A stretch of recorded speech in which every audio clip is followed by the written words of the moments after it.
Salut à tous et bienvenue justement à ce tour informatif ici direct et sur votre télévision Grande Vision Héritage, bien sûr, avec des thématiques sur la table. On va parler donc sur ces procès intentés contre Corneille Nangaa et ses alliés, justement pour beaucoup de griefs. Et nous, on va quitter en tout cas l'affaire des judiciarisations. On sera beaucoup plus politique.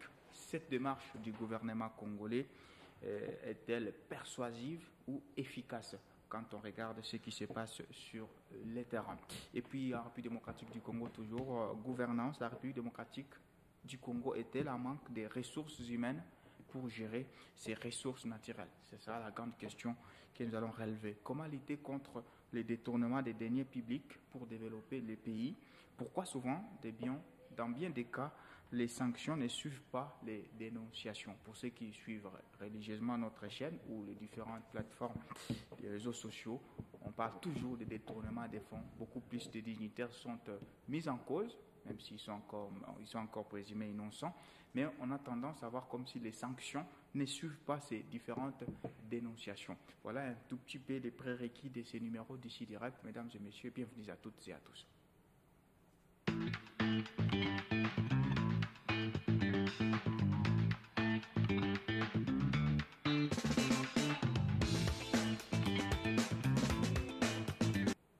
Allez, monsieur Jérémy Banza, vous êtes communicateur du parti Nouvel Élan. Bonjour et bienvenue. Bonjour, monsieur Sefou. Merci pour l'invitation et je salue mon co-débatteur sur ce plateau. Et je salue aussi très chaleureusement nos compatriotes, les téléspectateurs de ces grands magazines direct qui suivent cette émission tout ouïe, tout oreille en cette mois. Votre co-débatteur, c'est M. Emani Mutombo, qui est également au cadre du parti présidentiel, l'IDPS. Bonjour, monsieur, bienvenue. Merci, monsieur Jean-Claude. Ravi encore que vous puissiez m'associer à cet échange citoyen. Je profite de l'occasion pour transmettre mes sentiments patriotiques à monsieur Jérémy Banza de l'envoi des Nouvel Élan et un clin d'œil aux fidèles téléspectateurs qui nous prêtent leur attention à ce net moment. Alors voilà, je vous garde, M. Emani Mutombo. On va parler du procès contre Corneille Nangaa. On sait tous ce que Corneille Nangaa fait à l'est de la République démocratique du Congo. Il a toute la désapprobation du pays.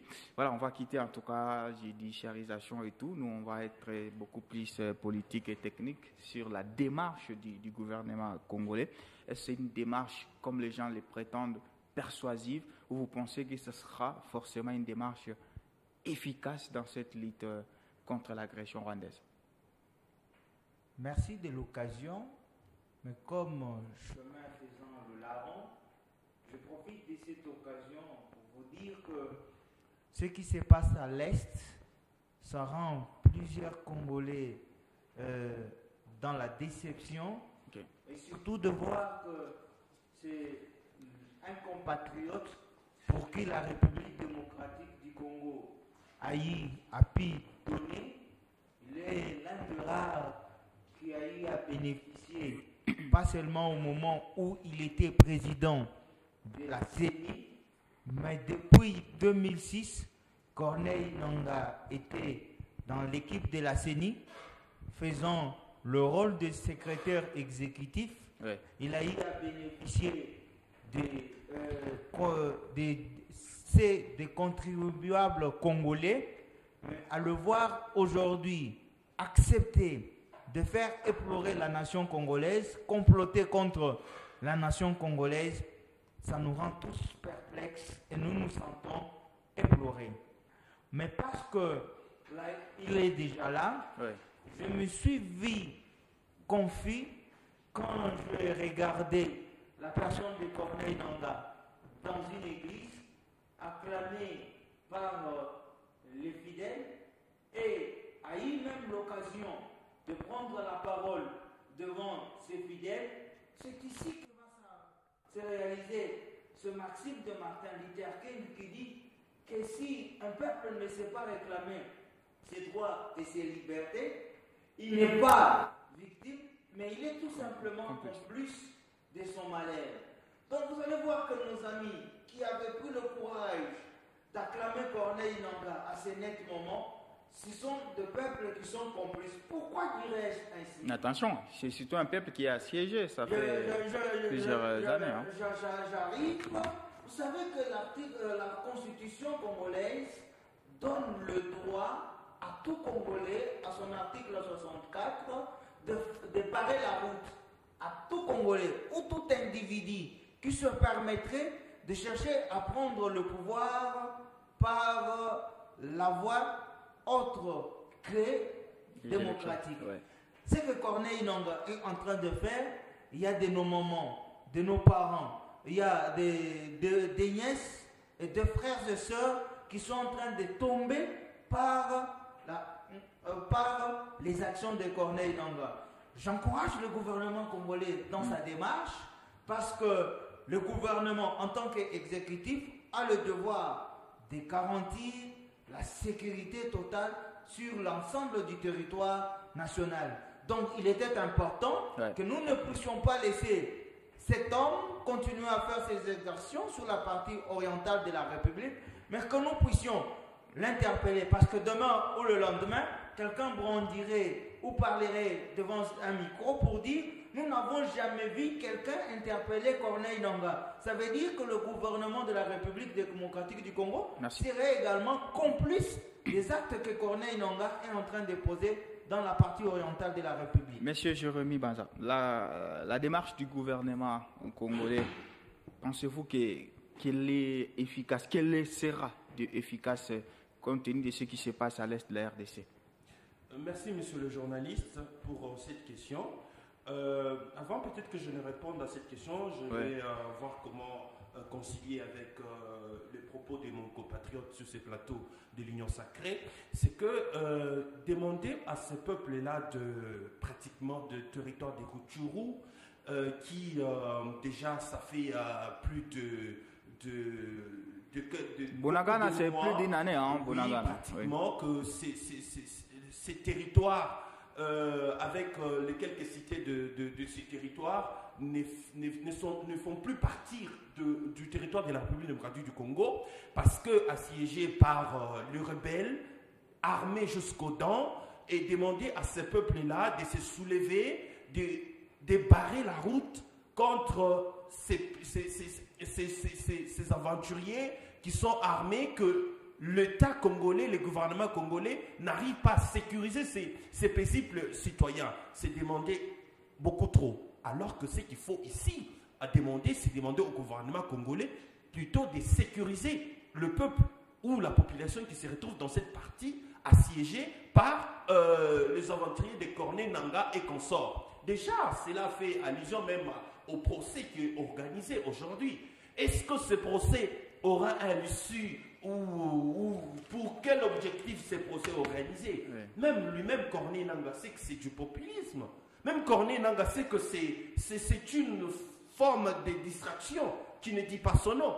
Est-ce que c'était ça les préalables d'organiser un procès contre Corneille Nangaa et consorts? Alors, d'ailleurs, quand j'ai lu le réquisitoire du procureur même qui poursuit, c'est 25 accusés, mais là qu'ils sont ils n'ont que devant eux 5 accusés, et les 20 autres, parce que nous savons déjà à l'issue du procès, ces gens-là seront condamnés à une peine de mort. Ça va être pour quel objectif cette peine-là? Du moment où même ceux qui sont concernés par cette peine ne sont pas là. Non, ça ne peut pas inquiéter quelqu'un, sachant que non, là je suis déjà condamné à mort. Déjà que ma démarche aurait l'issue un tout petit peu incertaine. Déjà que, monsieur le journaliste, ces gens-là de Corneille Nangaa et consorts, des aventuriers, ils devaient déjà être inquiétés par nos forces armées qui sont là en train de se battre, qui sont en train de chercher la paix et la sécurité. Mais pourquoi, si ils ne sont pas inquiétés par nos forces armées qui sont au front? D'ailleurs, c'est le contraire. C'est maintenant le mouvement, le rebelle du M23 et Corneille Nangaa et les restes qui sont en train de gagner de territoire en territoire. Et vous pensez qu'organiser un procès, c'est pas dans la capitale, ça va les inquiéter? Ça moque. Moi, je pense que si le gouvernement devait commencer par d'abord descendre, d'ailleurs c'est même ce qui prouve, mon compatriote M. Mani l'a dit ici, qu'il est là, il y a même des compatriotes qui l'applaudissent. Oui, ces compatriotes l'applaudissent parce que le gouvernement est incapable de prendre soin de cette population. Et cette population n'a qu'à faire de gouvernement et qu'on commence à mener à applaudir celui qui les impose et celui qui fait la loi de l'autre côté. Et donc ici, la démarche serait plutôt d'abord d'aller dans cette partie qui ne fait plus partie de la République démocratique du Congo parce qu'il y a une autre administration de Corneille Nangaa et les restes, d'aller là-bas, mettre la main sur Corneille Nangaa et les déférer parce qu'on sait où se Corneille Nangaa. Le gouvernement sait où se trouve Corneille Nangaa. Qui ne sait pas où se trouve Corneille Nangaa? Peut-être si je serais d'accord pour un individu qui est poursuivi en justice, qu'on ne sait pas où il est, mais on sait où il est. Pourquoi pas le gouvernement ne va pas mettre la main sur lui et les ramener devant la justice, comme ça qu'ils soient jugés. Non, il se cache. C'est ça. Donc ici, il se cache. Mais qui a dit qu'il se cache?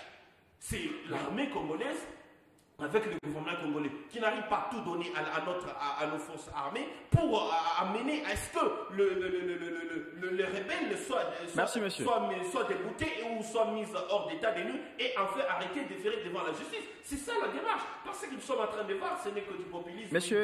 Monsieur Manil, la démarche judiciaire, est-ce qu'elle cacherait une certaine faiblesse de la démarche militaire et diplomatique?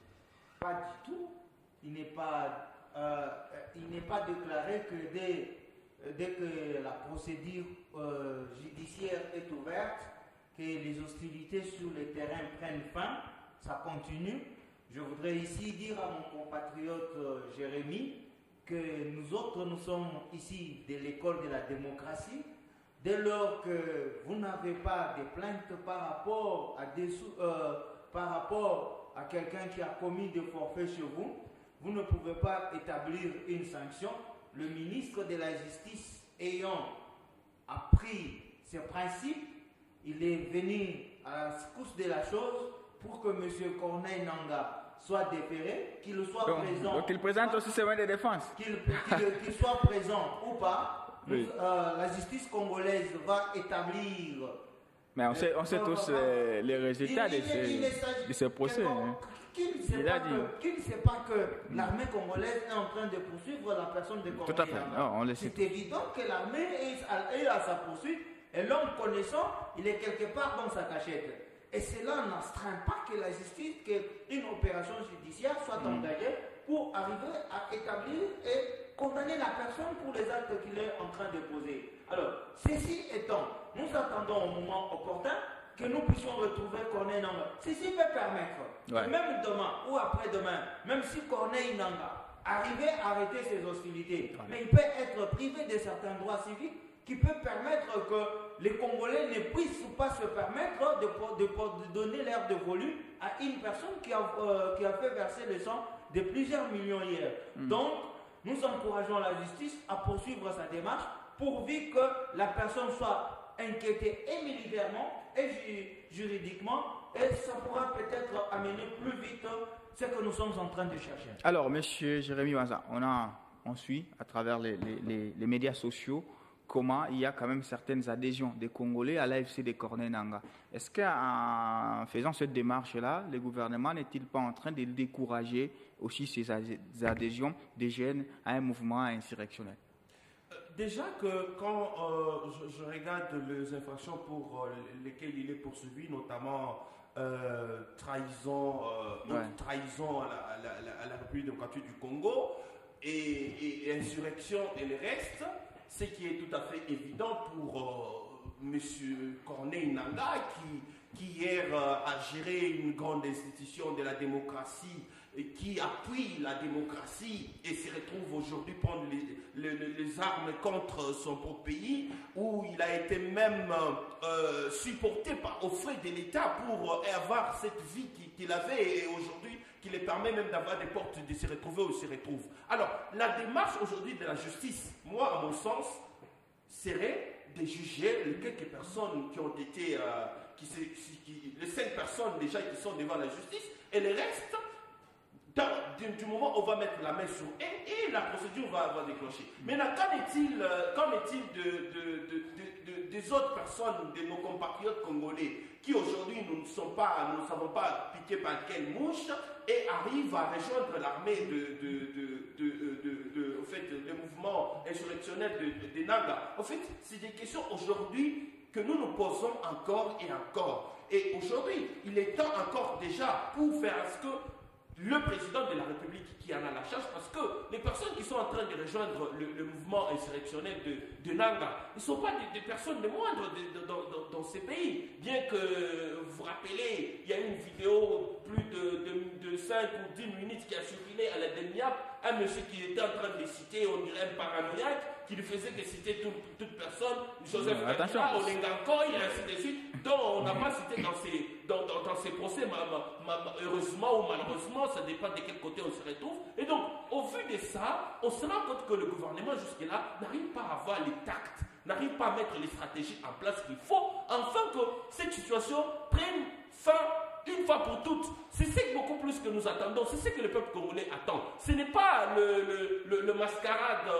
qu'on organise un procès pour les inquiéter ou inquiéter même ceux qui sont en train de... Ça ne va pas résoudre les problèmes. Ce qui va résoudre les problèmes aujourd'hui, c'est aller là-bas, sur le champ de bataille, organiser, structurer bien l'armée congolaise qui hier avait déjà vaincu le M23. Aujourd'hui, il est à même encore dehors. Tout est question d'organisation, tout est question de mettre les moyens qu'il faut. Et enfin, on va arriver à récupérer nos territoires qui se trouvent entre les mains de ces aventuriers et passer à autre chose, notamment qu'on allait. Parce que qui ne sait pas qu'aujourd'hui, personne ne peut faire confiance à un monsieur qui s'appelle Corneille Nangaa. Qui peut lui faire confiance? Et ce n'est pas comme ça qu'on peut quand même, à ce 21e siècle, parvenir au pouvoir. Monsieur Emani, est-ce que cet argumentaire, il est audible aussi, de dire qu'aujourd'hui, la question de l'Est est petit à petit en train d'échapper quand même à la gestion de l'actuelle administration?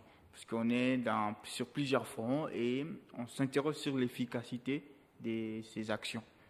Vous savez, on ne peut pas faire un jugement à mi-chemin, aussi longtemps qu'ils ont encore la possibilité d'améliorer leur rendement aujourd'hui ou demain. On ne peut pas déjà dire que la question est en train d'échapper. Il a acclamé lui-même dans son serment tout à l'heure que le fait déjà de déférer les 5 personnes présentes, c'est déjà un avantage et ça permettra de décourager certains compatriotes qui sont en train de rejoindre ces groupes armés. Et vous allez comprendre que là, c'est déjà une brèche ouverte pour arriver à mettre fin à cette action. Vous savez qu'il y a beaucoup d'efforts qui sont en train d'être fournis pour arriver à mettre fin aux groupes armés dans la République démocratique du Congo. Mais nous avons la réalité sur table est qu'il y a plus d'un Congolais qui s'est aventuré dans cette messe noire. Vous avez appris avec moi que pas plus tard qu'avant-hier, on a pu mettre la main sur le coordonnateur de l'opération de désarmement et consorts. Ça, c'est aussi un Congolais, c'est pas un Rwandais. Qui est parti. Ce qu'il faudra se poser comme question, c'est de savoir, avons-nous encore des Congolais dignes d'appeler patriotes que nous pouvons envoyer dans la partie est de la République pour arriver à relever le défi? Si vous vous rappelez bien, dans toute l'histoire du monde, il n'y a que des compatriotes qui permettent le pays à relever sa tête, à redresser son front. Et chers Congolais, dans notre hymne national, nous disons, debout Congolais, longtemps courbés, dressons nos fronts pour prendre le plus bel élan qu'avant. C'est à ça que le peuple congolais doit s'assumer. Si nous ne prenons pas garde, il n'y a personne qui viendra défendre le flambeau de la République démocratique du Congo. La question de la partie orientale n'est pas abandonnée, ne fait pas échapper, mais tellement que le mal était tellement profond, tout le monde est en train de constater que ce sont des Congolais qui continuent à faire submerger la République démocratique du Congo de ce mal qui est profond. Donc, il n'est pas encore tard. Prenons le courage de défendre le drapeau congolais. Alors, en jugeant Nanga, je vais parler également à M. Jérémy, en jugeant Nanga, c'est là où j'avais dit qu'il faut vraiment qu'on évite l'aspect juridique et tout. Est-ce qu'on n'est pas en train de donner encore un visage plus congolais à ces mouvements-là? Puisqu'en déférant tout le monde qui est du M23, alors que nous disons que le M23 est soutenu par les Rwandais, en les jugeant sur le sol congolais, on ne donne pas trop un visage congolais à ces mouvements? Nul n'ignore que comme à l'époque, en 1997, le Rwanda a pu utiliser Laurent Désiré Kabila pour arriver à réaliser son projet. Non, attention. On ne peut pas déformer l'histoire. On ne va pas déformer l'histoire. L'AFDEL avait des alliés. Il ne faut pas oublier que il n'a pas été utilisé. On ne peut pas refaire l'histoire. Mais pourquoi vous ne voulez pas, pourquoi vous ne voulez pas accepter la vérité? Quand Mouzé est arrivé en République démocratique il avait du Congo, des alliés. Qui était le commandant de la force? Mouzé était le leader de ces mouvements. Oui. Et en fait, il avait des alliés. Ne disons pas plutôt qu'il a été utilisé. Mouzé a été utilisé par le Rwanda. Non, on ne va pas laisser passer. Vous n'allez pas me contredire aujourd'hui que le M23 a commencé sans Corneille Nangaa. Ça, vous n'allez pas me contredire. Si Corneille Nangaa a rejoint ce mouvement des M23, c'est juste pour arriver à blâmer le peuple congolais, dire que le M23 n'était pas un mouvement rwandais, parce qu'on voit maintenant à la tête, entre guillemets, Corneille Nangaa dans ce groupe. Mais sinon, on connaît que c'est le Rwanda qui soutient le mouvement du M23, parce que toute la réserve du M23 se trouve au Rwanda. Et quand on demande au gouvernement rwandais, le gouvernement rwandais justifie qu'il est à la pourchasse des adeptes qui sont en République démocratique du Congo. Donc, ici, nous sommes en train d'interpeller les compatriotes congolais qui sont dans ce mouvement de M23 de se dissocier parce que maintenant là, ils sont en train de faire la honte au drapeau national. Monsieur Jérémy Baza, est-ce que la démarche n'est-elle pas en train de plus donner le visage congolais à ce qui se passe à l'est de la RDC, alors que diplomatiquement, la force de la RDC, c'est de faire en sorte que la communauté internationale voie plus le Rwanda que les Congolais? Déjà que par rapport à votre question, peut-être parce que c'est une question avec 2 ou 3 volets, au dernier volet, par rapport à la République démocratique, le gouvernement congolais est en train de se battre pour donner un visage qu'il s'agit du Rwanda, ce qui est un fait avéré. Déjà que sur cette question, vous avez vu tant de confusion même au sein du gouvernement congolais. Vous avez entendu le président de la Chambre, le président de la Chambre basse, qui a indexé aussi l'Ouganda. Il a indexé aussi le Rwanda par rapport et l'Ouganda. L'Ouganda par rapport au rapport d'ailleurs des experts de l'ONU que le gouvernement congolais aujourd'hui n'arrive pas à dénoncer parce que le gouvernement congolais a peur de se retrouver face à des grands géants, notamment le Rwanda. C'est par peur ou c'est parce que... Non, s'il vous plaît. Non, soyez un peu clair dans les mots. Quand vous dites peur, est-ce que le gouvernement a peur de l'Ouganda ou le gouvernement a besoin quand même de faits avérés? Monsieur le journaliste, je suis en train de dire ceci. Le gouvernement congolais n'arrive pas à dénoncer l'Ouganda qui, aujourd'hui, le gouvernement congolais se fie toujours aux déclarations du représentant de l'Ouganda que non, nous ne sommes jamais en train de nous battre ou nous ne sommes pas en train de soutenir le M23 et comme ça. Et pourtant, tout est clair. La cité de Bunagana qui aujourd'hui plus de 2 ans, qui est sous occupation, qui n'est que d'ailleurs même le symbole de l'occupation de nos parties de notre territoire, c'est tout juste à quelques mètres de frontière de la République ougandais ou du pays ougandais. Mais aujourd'hui, comment est-ce que le gouvernement congolais n'arrive pas, quand je dis peur, c'était même ça, pourquoi le gouvernement congolais n'arrive pas aussi à dire que bien effectivement, l'Ouganda est aussi en train de soutenir le M23. Qui ne sait pas, que ce soit même le renseignement militaire, les renseignements civils, sont tous au courant que l'Ouganda est en train de soutenir. C'est comme ça, même vous avez entendu le président Vital Kamerhe dire qu'effectivement, même l'Ouganda aussi est en train de soutenir et que nous devons tous le mettre dehors. Mais aujourd'hui, quand vous regardez même la position du gouvernement congolais, c'est une position un peu ambiguë. Elle n'arrive pas à décrire ce qu'il faut, comment la situation aujourd'hui se passe. Là, c'était une question. Pour revenir à l'aspect que j'ai entendu ici, mon compatriote dire qu'on a arrêté un des coordonnateurs de programme PDDS, c'est ça. ainsi de suite. Il a été d'abord révoqué. D'abord révoqué. Vous savez, allez poser la question, pas plus tard hier, les agents qui passent nuit à la Belle Étoile pour superviser tous ces mouvements, ils ont maintenant 5 mois d'impaiement.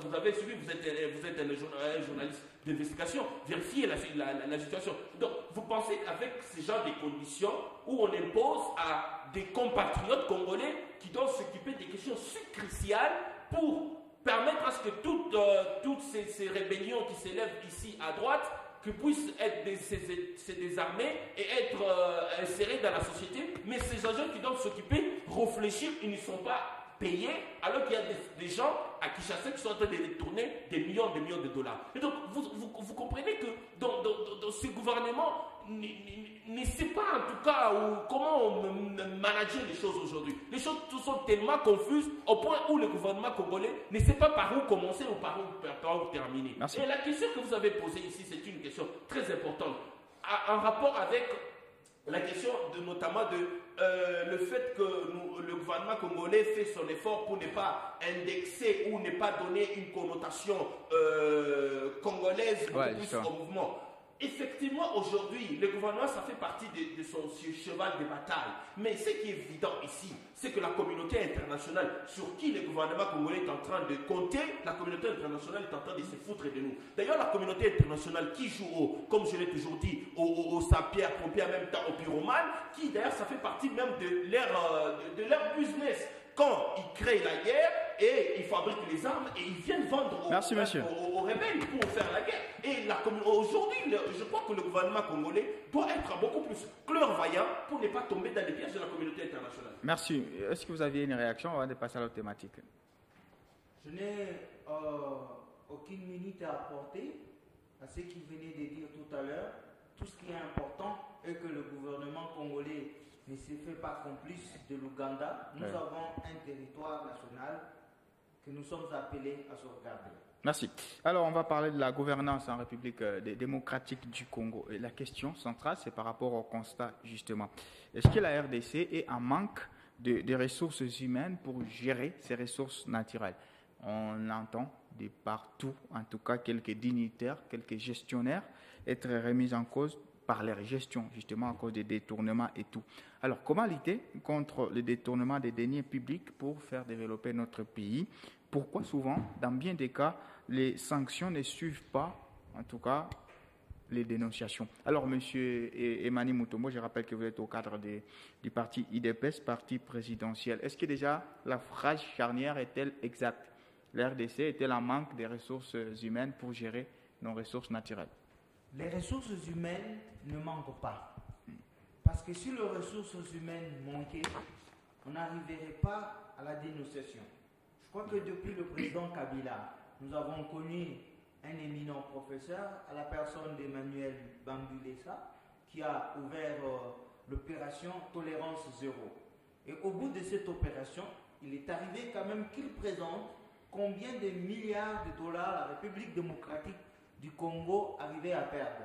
Dès lors qu'il y a dénonciation, c'est déjà un pas. Vous allez voir qu'en République démocratique du Congo, nous avons ce que nous pouvons appeler les organes de dénonciation et puis nous avons des organes de poursuite. La question qu'il faudra se poser ici, est-ce que notre justice est-elle malade ou en bonne santé? Parce que si les organes de dénonciation ont fait leur part, il revient aux organes de poursuite de faire leur travail.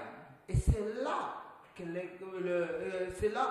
tendon d'Achille pour arriver à démontrer que les organes de poursuite arrivent à nous démontrer si les griefs portés aux victimes sont-ils vrais ou faux. C'est là que beaucoup de Congolais attendent de voir et quelles sont les sanctions prévues par rapport à ces fautes ou à ces dérives commises par les acteurs dans ces différentes opérations.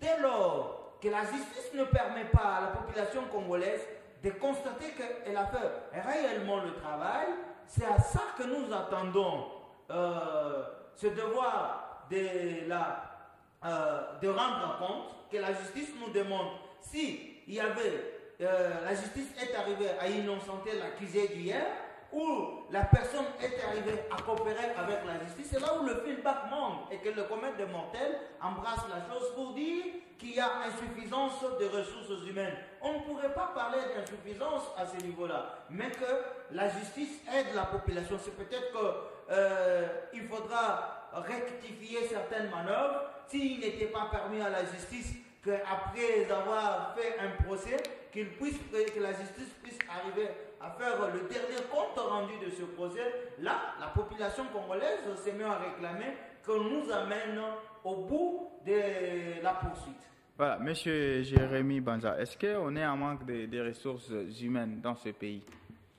En tout cas, parler de manque de ressources humaines, ce sera faux, mais je crois que c'est ces ressources humaines qui, ce n'est pas qu'on les ramasse des nex nihilo, c'est des personnes qu'on connaît et des personnes qui, par celui qui est chef, essaie de voir en eux, en elle ou en lui, certains charismes pour manager telle ou telle autre institution. Ça veut dire qu'ici, quand on se rend compte que les ressources humaines sont là, mais le casting n'a pas été bon. On se rend compte que celui qui a fait les castings, il s'est fié peut-être... Bon, les constats, il n'est pas seulement pour cette administration. On parle juste de la gestion, hein, parce que là, les pays ne démarrent pas. Ouais. Je vous en prie, je veux revenir pour éluder sur les propos d'une autre manière. Comme je disais, les castings de celui qui les fait pour telle ou telle autre personne pour être à tel poste, parce que justement, quand nous parlons de la question de ressources humaines, c'est-à-dire que ces personnes-là qui sont placées dans des différentes institutions, comment est-ce qu'ils mènent la danse par rapport à la gestion de la res publica? C'est dans ce sens-là.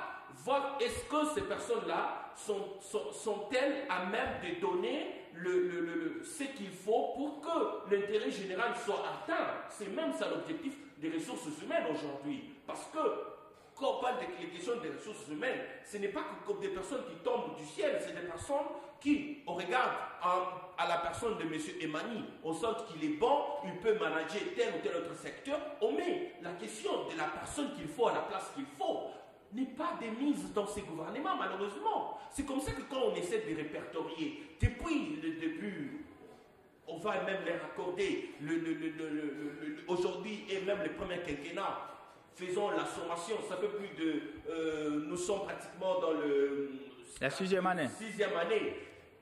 Comment est la situation sur terrain, s'il vous plaît? Comment le management des institutions se font? Est-ce que... Comment sommes-nous toujours en train de tourner autour de détournement, corruption? Et pourtant, au fond, on regarde, il y a des institutions qu'on essaie de mettre des moyens, notamment, je ne vais pas faire allusion ici à l'IGF, qu'on donne des moyens suffisants pour au moins être ces chiens qui aboient, ces chiens qui alertent, mais bien que faisant ce travail, il y a toujours des détournements. Rapidement. C'est inquiétant dans ces pays. Et même pour les dire, s'il vous plaît, parce que quand on parle de détournements, aujourd'hui, pas plus tard qu'hier, il y a pas plus tard que quelques jours, c'est une ONG lutte contre la corruption qui porte plainte contre la gouverneure, s'il vous plaît, de la banque centrale du Congo. Vous savez ce que ça signifie? Quelqu'un qui gère la banque, elle gère l'argent de l'État. C'est elle, en quelque sorte, la trésorière de la République démocratique du Congo. Mais être surpris, la mettre dans les sacs, à connivence avec monsieur... Mais, s'il vous plaît, si même ce n'est qu'une plainte, ça veut dire que c'est une honte pour la République démocratique du Congo. Déjà, la communauté internationale sur laquelle ces régimes ne cessent de compter, elle nous prend pour des moins sérieux. Elle nous prend que ces gens ici n'ont pas encore grandi. Comment est-ce que tout le temps des détournements, et encore, on implique des personnes qui sont censées garder l'argent? On parle aussi de M. Nicolas Kazadi dans cette plainte, malheureusement. En quelque sorte, cette plainte ou de cette ONG, ce n'est pas une ONG de pacotille, c'est une ONG qui, c'est même ça son travail. Ouais, rapidement. C'est même ça son pain quotidien, à faire des enquêtes, des audits pour s'acquérir de la manière dont les institutions sont en train de faire des dépenses publiques. Vous voyez? Et donc c'est une ONG qui a l'expertise, s'il vous plaît, à la matière. Donc si cette ONG prend la peine de faire une plainte qui vient d'ailleurs renchérir les dénonciations de l'IGF qu'aujourd'hui qu'on n'arrive pas à comprendre, alors que l'IGF dénonce M. Nicolas Kazadi. De l'autre côté, c'est lui maintenant qu'on veut fulminer pour le fait que les agents, les inspecteurs qui devaient être des contrôleurs se sont commués en formateurs. Donc, ces confusions-là dans ces pays, on se demande à qui profite tout ça. Merci. On se rend compte que c'est le Kassim qui est mauvais. Alors, et le Kassim qui est mauvais, qui a fait le Kassim? C'est le président de la République. Avant de finir, M. Mani, une minute justement avant qu'on passe à la séance carton, ça je vous le donne pour répliquer. Est-ce que les débats très permanents sur les détournements des gens qui gèrent la République ne jettent-ils pas un discrédit à votre gestion IDPS? En fait, je voudrais aussi vous dire que l'IDPS, c'est un parti protestateur et contestateur. Nous ne pouvons pas nous aligner derrière le mal. Le président de l'IDPS, le fait Dr Etienne Tshisekedi Wamulumba, disait qu'après son élection en 1992, au lendemain, tout le monde qui avait la main dans le sac était prêt à restituer à l'État ce qui lui revient. Donc l'IDPS n'est pas là pour acclamer un mal commis, même pas un membre de l'IDPS. Donc le mal reste le mal, ouais, même si c'est un compatriote de l'IDPS qui le commet. Mais je voudrais également dire qu'à l'époque de Emmanuel Bambilesa, ce n'était pas les combattants de l'IDPS qui étaient à la tête des institutions. On parle ici de François Robota, il n'est pas de l'IDPS. Donc, restons citoyens congolais pour dire que tout Congolais, quelle que soit son appartenance politique, son appartenance ethnique, est appelé à l'éthique. L'éthique ne nous invite pas à ce que nous puissions piller ce qui appartient à l'État. Quand nous avons des responsabilités de l'État, nous sommes des serviteurs de la nation et non des détourneurs des avenirs des Congolais. Alors, monsieur, 30 secondes. Vous voyez, c'est même ça que j'étais en train de dire ici. C'est que c'est vrai qu'on essaie de regarder la situation parce que le détournement, la corruption, c'est comme les poissons dans l'eau. Ouais. Dans cette société de la République démocratique du Congo, mais on se rend compte que depuis 2018 jusqu'à aujourd'hui, le pourcentage n'est plus comme au lieu qu'il puisse diminuer, ça a augmenté. Ou ce n'est pas parce qu'on dénonce plus maintenant. C'est pas parce qu'on dénonce plus, et d'ailleurs, plus on dénonce, plus il devait y avoir régression, mais c'est le contraire que nous sommes en train de vivre. Alors, donc, c'est soit ils ne comprennent pas ce qu'ils sont en train de faire, c'est soit les gens qui sont en train de détourner, ils sont tous des connivences et ils savent que dénonçons, et après, parce que tout d'ailleurs qu'on a dénoncé, des personnes arrêtées, ainsi de suite. D'ailleurs, même un des cadres de l'IDPS qui veut qu'un des lèvres soit destitué de son poste de l'IDPS lui-même s'est retrouvé l'autre fois trempé dans le détournement de l'argent des Covid. Là n'est pas le débat. Donc, il y a beaucoup de choses dans ce pays, il y a de ces Congolais qui doivent se taire face à ce qui se passe. Donc, le mal est tellement profond et ça nécessite de la clairvoyance auprès du gouvernement congolais et même du président de la République. Alors, on va finir avec la séance carton.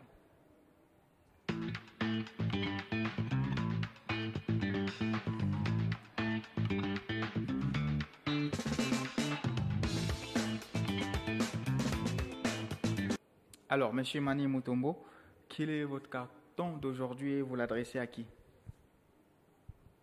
Je prends le carton jaune. Les jaunes, l'avertissement, ouais.